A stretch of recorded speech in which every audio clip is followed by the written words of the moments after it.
آیت اللہ وحید خراسانی نے اپنے ایک درس میں فرمایا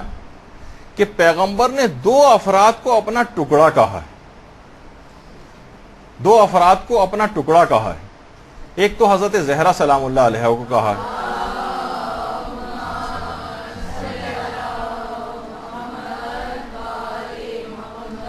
فاطمہ تو بضعۃ منی، فاطمہ میرا ٹکڑا. اور دوسرا کہا ہے امام رضا علیہ الصلوۃ والسلام کو پیغمبر نے. اللہم صلی علی محمد.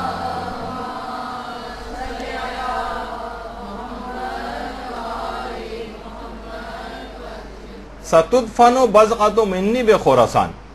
یا بہت سی روایات میں بے ارض خراسان،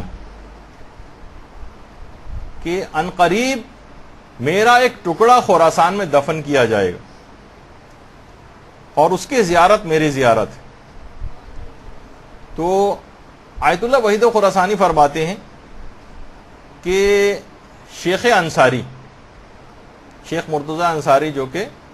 بہت بڑے فقیہ گزرے ہیں، فتویٰ دینے میں وہ مجسمہ احتیاط تھے، لیکن اس حدیث پر باقاعدہ قطعی فتویٰ دیا ہے اور کہا ہے کہ اس کے راوی جو ہیں اصحاب اجماع میں سے، جس کے بعد اتنی تحقیق بھی نہیں ہوتی. اس کے بعد اگر کسی اصحاب اجماع میں سے راوی اگر اصحاب اجماع میں سے ہو تو علماء تحقیق کے بغیر اس کو اوتھینٹک سمجھتے ہیں. تو امام علی رضا کی زیارت کے متعلق یہ بات آئی ہے کہ ان کی زیارت 1000 مقبول حج کے برابر، 1000 حج مقبول، یعنی ایسے حج جو کہ بارگاہ الہی میں قبول ہو چکے ہوں. 1000 عقل مبہوت رہ جاتی. فرماتے ہیں کہ اس حدیث کو صرف شیخ انصاری نہیں بلکہ آیت اللہ وحید بہبہانی نے بھی بالکل معتبر سمجھا ہے، علامہ مجلسی نے اس روایت کو معتبر سمجھا ہے، وحید خراسانی فرماتے ہیں شیخ طوسی نے اس روایت کو معتبر سمجھا ہے، میر باقر داماد نے اس روایت کو معتبر سمجھا ہے، اور شیخ مرتضی انصاری، سب نے اس کو صحیح السند مانا ہے. اچھا، آغا وحید خراسانی نے اس امام رضا کی زیارت کے ضمن میں ایک جملہ اور فرمایا. فرماتے ہیں کہ دیکھیے معاملات 3 قسم کے ہوتے ہیں. بعض باتیں قابل درک بھی ہوتی ہیں اور قابل بیان بھی ہوتی ہیں، یعنی آپ کو سمجھ بھی آتی ہیں اور آپ بیان بھی کر سکتی ہیں. کچھ باتیں ایسی ہوتی ہیں جو آپ سمجھتی بھی ہیں اور بیان بھی کر سکتی ہیں. فرماتے ہیں کچھ باتیں ایسی ہوتی ہیں جو قابل درک تو ہوتی ہیں لیکن قابل بیان نہیں ہوتی، یعنی آپ محسوس تو کر سکتی ہیں ان کو، سمجھ تو جاتی ہیں آپ، لیکن بیان نہیں کر سکتی. الفاظ ایسے نہیں ہوتے آپ کے پاس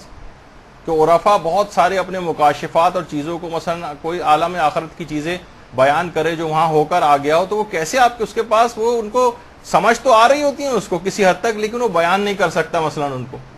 اور فرماتے کچھ باتیں ایسی ہوتی ہیں جو ناقابل درک ہوتی ہیں اور نہ ہی ناقابل وصف ہوتی ہیں، نہ وہ سمجھ میں آتی ہیں اور نہ ہی وہ بیان کی جا سکتی ہیں. فرماتے ہیں کہ جوار امام علی رضا علیہ السلام کی عظمت ناقابل ادراک بھی ہے اور ناقابل وصف بھی ہے، نہ یہ سمجھ میں آتی ہے اور نہ ہی یہ بیان کی جا سکتی ہے. جوار امام علی رضا علیہ الصلوۃ والسلام یہ عقلوں میں نہیں آ سکتا کسی کی. اس جگہ کی عظمت، وہ جہاں پر مدفون ہے وہاں کیا فیوز ہیں، کیا برکات ہیں، زائر وہاں جا کر کیا حاصل کر رہا ہے، کس طرح سے، یعنی وہاں کی اس کی کیسے ملائکہ کے غول در غول وہاں پر آ رہے ہیں، ان کی کیا عظمت و جلالت ہے، نہ وہ اس کو سمجھ سکتا ہے اور نہ یہ بات بیان کی جا سکتی. تو فرماتے ہیں کہ راوی جو تھا وہ بزنتی، وہ حیران رہ گیا، ایک قبر کی زیارت 1000 حج کے برابر، اور وہ بھی ایسے کہ جو بارگاہ الہی میں قبول ہو چکے ہوں.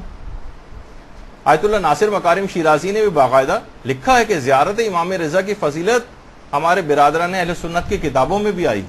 باقاعدہ ینابع المودہ اس کے اندر بھی یہی والی حدیث آئی ہے کہ ستدفن بضعۃ منی بخراسان، ان قریب میرے جسم کا ایک ٹکڑا خراسان میں دفن کیا جائے گا. پیغمبر فرماتے ہیں کہ جو بھی مشکلوں میں گرفتار شخص اس کی قبر کی زیارت کو آئے گا، خدا اس کی تمام مشکلات کو دور کر دے گا، اور جو گناہگار اس کی زیارت کو آئے گا خدا اس کے تمام گناہوں کو بخش دے گا. اور خود نیاب المودت کے اندر لکھا ہے اہل سنت کی جو کتاب ہے، حضرت عائشہ سے روایت کہ پیغمبر نے فرمایا کہ جو بھی میرے بیٹے کی توس میں زیارت کرے گا اس نے گویا ایک حج انجام دیا. حضرت عائشہ حیران رہ گئی، کہا یا رسول اللہ ایک حج؟ پیغمبر نے فرمایا نہیں 2 حج۔ وہ مزید حیران ہوئی، 2 حج کے برابر؟ پیغمبر نے فرمایا نہیں 3 حج۔ اب حضرت عائشہ خاموش ہو گئی۔ پیغمبر نے فرمایا اے عائشہ اگر تم خاموش نہ ہوتی تو میں سلسلہ 70 حجوں تک لے کر جاتا۔ درود بھیجیے محمد والے۔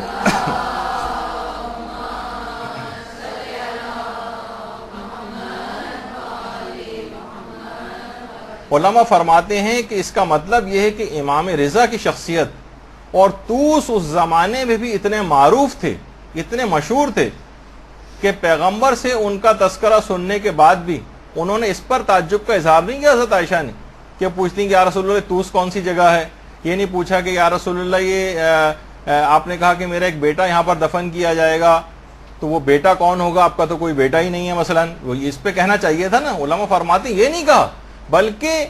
یہ کہا کہ اس متعلق کوئی سوال نہیں کیا، بلکہ اس کے ثواب کے متعلق سوال کیا۔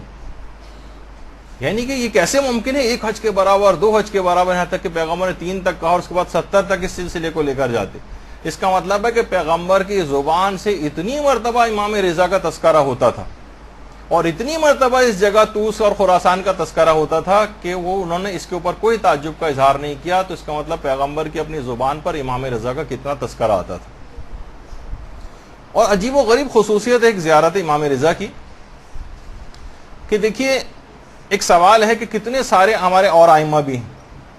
اگر عام طور پر کسی شخص سے ویسے پوچھا جائے شہرت کے اعتبار سے کہ سب سے زیادہ معصومین میں سے بھی یعنی ائمہ میں سے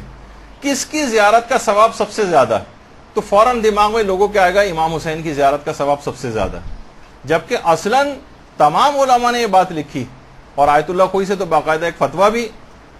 پوچھا گیا کہ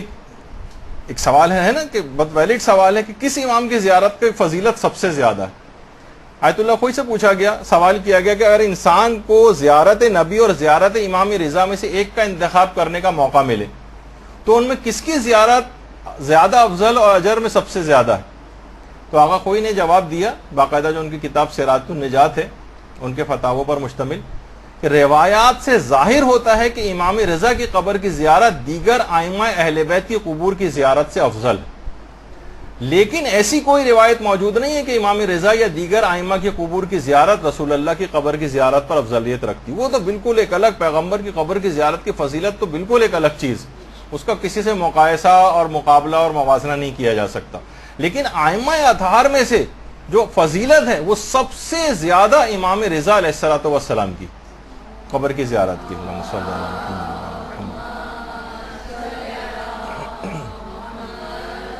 دیکھیے مختلف ائمہ کو مختلف الگ الگ فضیلتیں حاصل ہیں، وہاں کی زیارت کی فضیلت سب سے زیادہ ہے، لیکن مثلا یہ بھی سوال آقا کوئی سے پوچھا گیا کہ کون سی چیز زیادہ افضل ہے، حج مستحبی کے لیے عرفات میں وقوف کرنا اس دن زیادہ افضل ہے یا زیارت امام حسین یوم عرفہ کے دن وہاں جانا زیادہ افضل ہے؟ تو آقا کوئی نے کہا کہ ظاہر ہے، مختلف روایتوں سے بات ظاہر ہوتی ہے کہ زیارت امام حسین کی فضیلت زیادہ ہے، رجحان اس طرف زیادہ ہے۔ یوم عرفہ کے دن اگر واجب حج کی تو بات الگ ہے، ظاہر ہے واجب حج تو آپ کو عرفات میں ہی ہونا ہے، لیکن اگر کوئی شخص مستحبی حج ان دونوں میں سے کسی ایک کا انتخاب کرنا پڑے کہ افضل کون سا ہے، تو مستحبی حج میں وقوف عرفات سے زیادہ اس دن زیادہ ثواب اور فضیلت امام حسین کی زیارت کی یوم عرفہ۔ تو مختلف ائمہ کے اس لحاظ سے الگ الگ فضیلتیں۔ اچھا، دیگر ائمہ کی زیارت کے اندر بھی ایک فضیلت یہ ملتی ہے کہ وہاں جو شخص بھی جاتا ہے اس کے تمام پچھلے گناہ معاف ہو جاتے ہیں۔ البتہ 2 اماموں کے متعلق روایت ایسی ہیں کہ جس میں ایک تو روایت ہمارے امام محمد تقی علیہ الصلوۃ والسلام کی امام رضا کے متعلق، اللہم صلی علی محمد و علی محمد،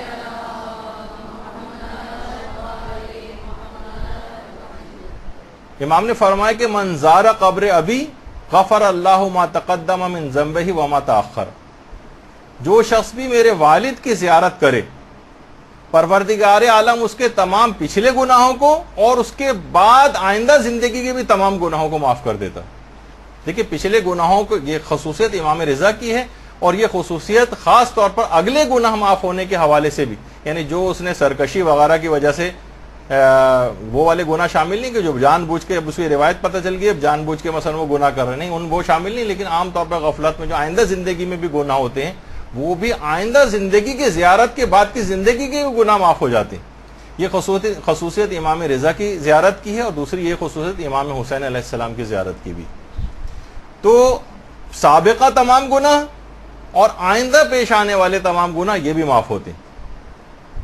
اچھا، اسی طرح سے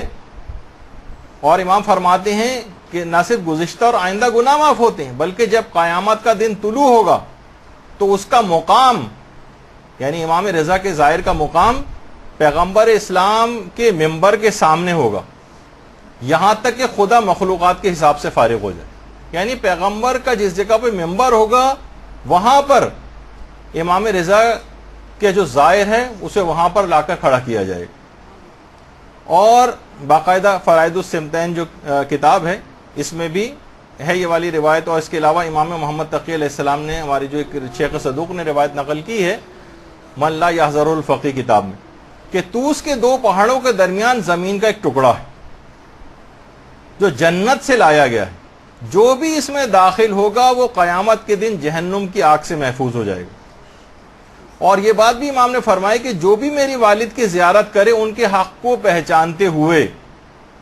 تو میں اللہ کی جانب سے اس شخص کے لیے جنت کا ضامن ہوں۔ دیکھیے تمام علماء نے اس بات کو لکھا، اگر آپ پوچھیں کہ امام کی معرفت یا ان کے حق کو پہچاننے سے کیا مراد، تو علماء فرماتے ہیں کہ یعنی ان کو ایسا امام ماننا جس کی اطاعت خدا کی طرف سے واجب قرار دی گئی، اطاعت واجب قرار دی گئی ہے تاکہ آپ اطاعت کریں، نافرمانی کے لیے نہیں ہے کہ بس صرف ان کو مان لو، ان کے نام سے واقفیت رکھو، یہ نہیں کہا گیا، بلکہ ایسا امام ماننا جس کی اطاعت پروردگار کی طرف سے واجب قرار دی گئی ہے تاکہ انسان ان کی اطاعت کرے۔ تو یہ تو تھا امام کے اپنے بیٹے امام محمد تقی علیہ السلام کا فرمان، اور خود آپ کے اپنے والد امام موسیٰ کاظم علیہ السلام نے کیا فرمایا اپنے بیٹے کے لیے، اللہم صلی علی محمد و علی محمد،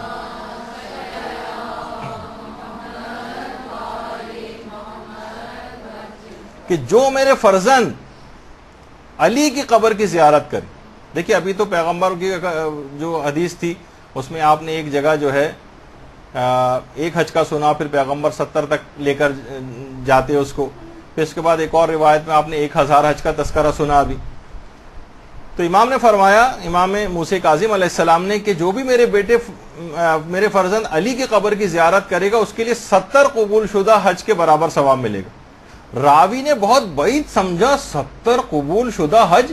دیکھیے آج کل کے جو حج ہے بہت آرام سے کتنی سہولیات کے ساتھ، تو شاید آپ کو اتنا زیادہ اس کا احساس نہیں، اگرچہ اس میں بھی کتنی زحمتیں ہو جاتی ہیں، لیکن راوی حیران رہ گیا 70 قبول شدہ حج اتنی زحمتوں کے ساتھ وہ صرف قبر کی زیارت کرنے سے۔ امام نے فرمایا ہاں 70,000 حج مقبول کا ثواب، 70,000، بہت سی روایت کے اندر 7 لاکھ حج مقبول کا ثواب بھی بتائے گئے۔ تو اور امام نے فرمایا کتنے حج ایسے ہوتے ہیں جو قبول نہیں ہوتے، میں حج مقبول کی بات کر رہا ہوں۔ اور جو شخص بھی ان کی زیارت کے لیے وہاں جائے اور ایک رات وہاں پر رہے، امام فرماتے ہیں گویا اس نے عرش پر جا کر اللہ کی زیارت کی، اس کا ثواب اس کو ملے گا۔ اور جب قیامت کے دن عرش خدا پر کچھ 4 افراد ایسے ہوں گے جو گزشتہ زمانے کے ہوں گے، امام فرماتے ہیں، اور 4 افراد ایسے ہوں گے جو آئندہ زمانوں کے ہوں گے۔ گزشتہ زمانوں کے جو افراد ہوں گے ان کے اندر حضرت نوح ہوں گے، ابراہیم ہوں گے، حضرت موسیٰ ہوں گے اور حضرت عیسیٰ ہوں گے۔ اور آئندہ زمانے کے جو 4 افراد ہوں گے ان میں پیغمبر اسلام حضرت امیر المومنین امام حسن اور امام حسین علیہ السلام ہوں گے۔ اللہم صلی علی محمد و علی محمد۔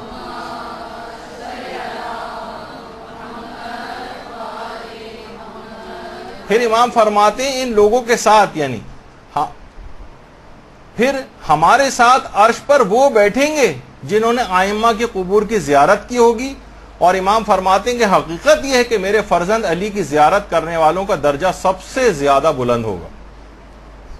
سب سے زیادہ بلند ہوگا، اور ان کی عطا بھی سب سے زیادہ ہوگی۔ ان کے والد نے کیا کہا ان کی زیارت کے متعلق، ان کے بیٹے نے کیا کہا، اب خود امام رضا علیہ السلام نے اپنی اس کے متعلق کیا چیز بتائی۔ جیسے ابھی آیا کہ 70,000 قبول شدہ حج اور 7 لاکھ قبول شدہ حج، اور یہ بھی فرمایا کہ میرے فرزند علی رضا کی زیارت کا رتبہ کرنے والوں کا رتبہ سب سے بلند ہوگا۔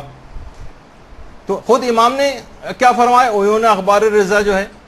اور امالی شیخ صدوق، اس کے اندر بھی یہ روایت ہے کہ جو بھی میری زیارت کرے گا، امام نے فرمایا خدا اس کے لیے 1000 شہید کا ثواب لکھے گا، 1000 صدیق کا ثواب لکھے گا، 1000 حج کا ثواب لکھے گا، 1000 عمروں کا ثواب لکھے گا، اور 1000 مجاہدوں کا ثواب لکھا جائے گا، اور وہ بلند درجات میں جنت میں میرے ساتھ ہوگا۔ درود بھیجیے محمد و آل محمد۔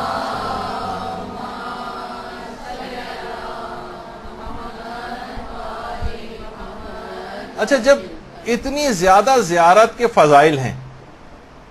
تو بہت زیادہ فکر اس بات کی نہیں ہونی چاہیے کہ ہماری زیارت قبول ہو جائے۔ ویسے تو ہر شخص خود بخود کہہ رہا ہوتا ہے اس کو ملنے والے زیارت قبول مقبول، یہ جگہ آپ کو سننے میں آتا رہتا ہے۔ زیارت کی قبولیت کا معیار کیا ہے؟ کیسے ہم سمجھیں گے کہ ہماری زیارت قبول ہو گئی؟ اس کی ایک اہم ترین علامت، اگر گزشتہ جو برائیاں ہم اپنے ساتھ لے کر گئے تھے، اگر وہ ہم وہیں دفن کر کے آ جائیں تو سمجھ جائیے کہ امام کی زیارت قبول ہو گئی۔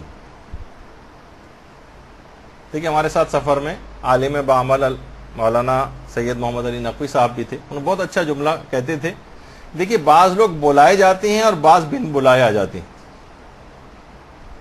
دیکھیے بن بلائے بھی تو آ جاتے ہیں نا، اب وہ تو ظاہر ہے کریم کی بارگاہ ہے، کوئی بن بلایا بھی آ گیا تو اس کو بھی محروم تو نہیں لوٹاتے،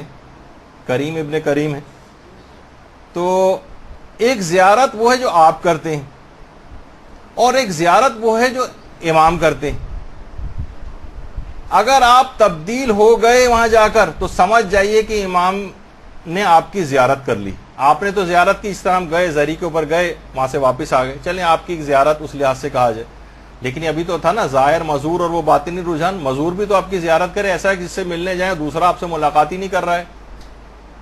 یا اس کی نگاہ میں آپ کی کوئی حیثیت نہیں، تو اس کو تھوڑی زیارت اس لحاظ سے کہا جائے گا۔ کہا کہ اگر آپ تبدیل ہو کر آئے ہیں وہاں سے تو سمجھ جائیے کہ امام نے آپ کی زیارت کو قبول کیا، اور اگر آپ ویسے ہی وہاں سے واپس آ گئے ہیں، وہی بھرپور زندگی اس طرح پہلے گزار رہے تھے، کوئی فرق ہی نظر نہیں آ رہا ہے، تو سمجھ جائیے کہ زیارت قبول نہیں ہوئی۔ ظاہر جو فائدے اور اس کریم کی بارگاہ سے حاصل ہونے وہ تو ظاہر کوئی شخص محروم نہیں رہے گا، مل ہی جائیں گے، لیکن اصلاً جو زیارت کا حق تھا وہ ادا نہیں ہو